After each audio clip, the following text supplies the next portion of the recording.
This is where the fun begins. Hello there. How's it going? Hey everyone, Hybrid Toy Reviews here, and today we are going to be taking a look at R4-6DO from The Mandalorian. This is Greef Karga's personal astromech droid. We see him kicking around in the background of Season 3 a little bit.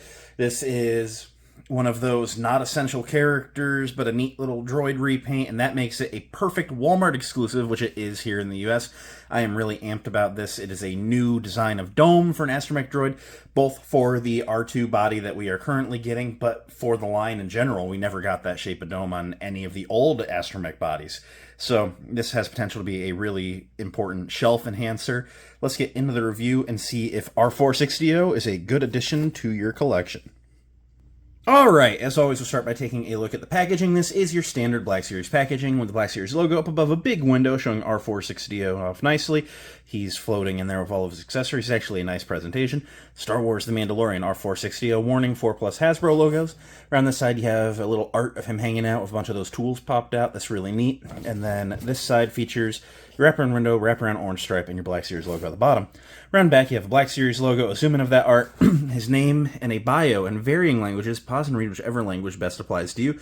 He is number 35 in the Mandalorian line. I can confidently say the Mandalorian is definitely the best represented Galaxy packaging line. Not bad, though. That's a good show. Bunch of legal stuff, Disney, Hasbro, barcode, legal stuff down below. Hanger tab and window up above. Allows a little bit of light in the box if you're an in-box collector. I'm not a loser, though. I play with my toys, so without further ado, let's open them up and see what we're getting here.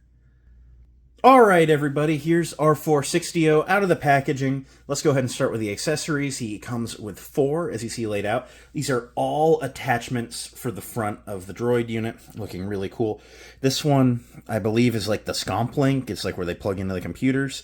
This one's really nice. They are all in a light gray plastic, but this one actually has a little bit of gold on like the inner rod that kind of like springs out, you know, when they shoot in. And let me actually just start showing you how these work while we're going at it. These two orange panels on the front open only about that far, and inside each of these two long orange panels are 3 ports. So we'll put the Scomp Link up here since they're usually kind of up high, and as you see, that sticks out pretty decently far.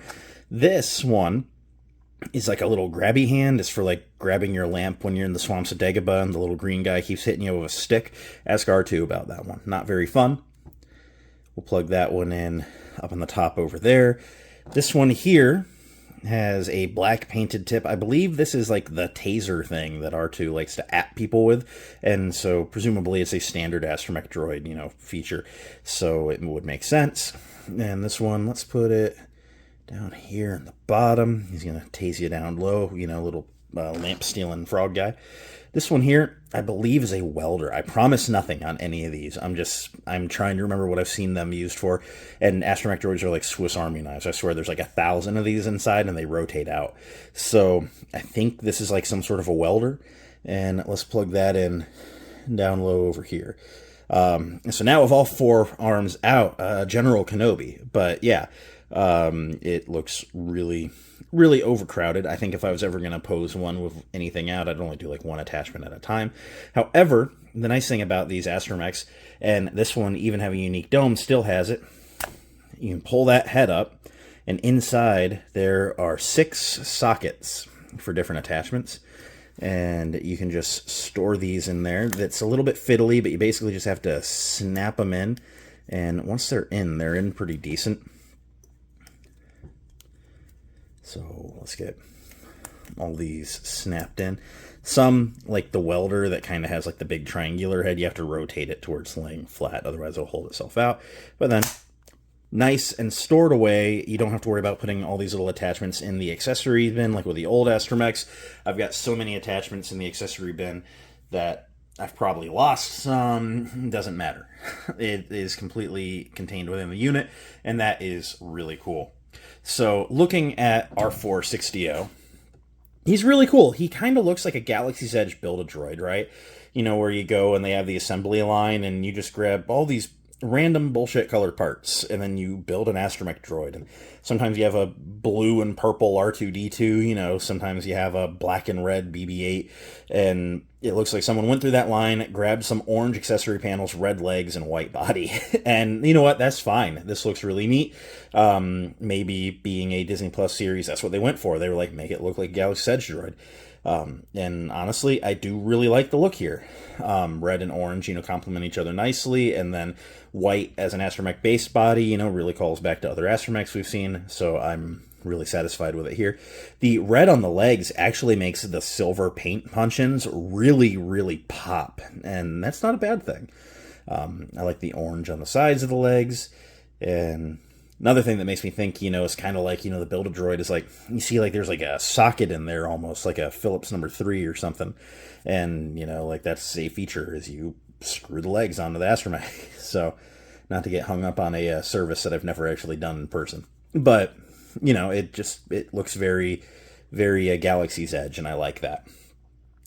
Looking at the head is a new thing here. It is, of course, very cone-shaped, except it is round at the bottom, and the higher it goes, it starts breaking into 6 sides, and that create a hexagon up top, and then there are 4 panels up top that have orange tiles, and those look really good. He has the main black eye, and then the little silver wiggly eye is up higher instead of like on a normal R2 unit, and it looks really, really cool. Another feature, as I mentioned, these panels open. He has 2 upper arms, and they both pop out. Now, the best way I found to open these is, you know, where it gets skinny near the point there. It's kind of a good place to get your fingernail in and just pop it open. And they only come out about that far. It's not a super insane feature, but it's nice that they include it. So they're always one over the other, and that's about as wide open as they get. And that's okay. It is nice to have a little extra function. Not anything I'm ever going to use, but it's nice that it's there. I'm not going to complain. He also features a retractable third leg. Now, the old astromechs used to have like a function where you would twist the head and then it would like crank down. That's not how these go. These just swivel. If you want to pull this leg down, you have to get up in there and dig it out. And that can get a little frustrating just because it is very snug and not something that I personally really mess with too much, but you can pull it out. There we go. As you see, he has some nice orange paint on the front of the foot, and the rest of the foot is all white. You get the legs in the right position, and now you have him in a rolling around mode. As you hear, and this sounds awful, because those wheels are actually just nubbins. They do not rotate. The old ones rotated, but even then they were so little, they were still noisy. I'm going to push that back up in there, and get him back up and standing. I gotta say, I'm shocked that I have rambled for this long about this droid, because it is a kind of just background droid, and there's nothing wrong with that, but it's a really cool character, you know, really cool design, and so I just want to show it off. Let's do some comparisons really quick. I'm going to break out R2-D2. These guys I've never met, but maybe someday they will. Setting R2 aside, I'm going to bring in Greef Karga, owner of R4-6DO. And let me actually bring my camera up a bunch so that you can see how much taller he actually is. And then here is the Mines of Mandalore Mando. So as you see, they stand taller than astromech droids. That is correct scale. So that's it. I like how it looks. So at the end of the day, what do I think of R4-6DO? Well, I'm going to be honest. I think that he is a non-essential character for the collection. He's one that I'm happy to have because I just really like astromech droids. I'll pretty much pick up anything that you're willing to throw me if it's astromech droid shaped, and that's where I'm at. It's a neat repaint. Like I said, I'm getting Galaxy's Edge vibes. I like that. You know, we don't really see a ton of him in The Mandalorian. Like, he's just kind of in Greef Karga's office. Something that I thought might be a cool diorama, and maybe Land Speeder Luke should get on, is maybe like a little Greef Karga office diorama, because he has lots of little neat things on display, and that might be pretty cool. And then this would be like a really cool thing to put in there. You know, I'm happy to get anything from The Mandalorian. I absolutely love everything with that show. I love all sorts of astromech droids, so this was an easy pickup for me. However, I totally get if you're like, wow, weird red and orange astromech droid. Not for me. Nothing wrong with that. it's not like you're skipping an R2-D2 or even R5, who until recently wasn't even a character, but at least he was iconic.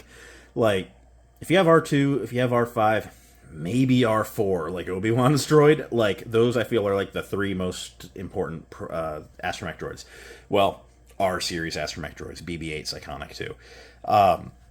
But, you know, I think, like, man, you start getting away from those two, maybe three, like, iconic ones, and pretty much any of them are a little bit of a wash, and this one is no exception. But I really like this. I really like the quality of it. You know, he's really clean. I think he would be being in Greef's office all the time. And I just really like the design, and the new head's cool. So that's where I'm at. I like it. I think you'll like it too, but I totally get if he's a pass. That's why he makes a great Walmart exclusive. You know, if you don't get it, you're not missing anything in your collection. If you want it, it's a cool addition. That's it for now. Thanks a bunch for watching. It means a lot that you did. If you enjoyed, you should leave a like, comment, subscribe, all that end of video stuff. Check out my channel membership down below. 99 cents a month. You can become an HDR superfan, get your name in the end credit of every single video I ever make, and it's greatly appreciated. Never required, just something I like to point out. That's it for now. I'll catch you next time. Until then, may the Force be with each and every one of you, and goodbye.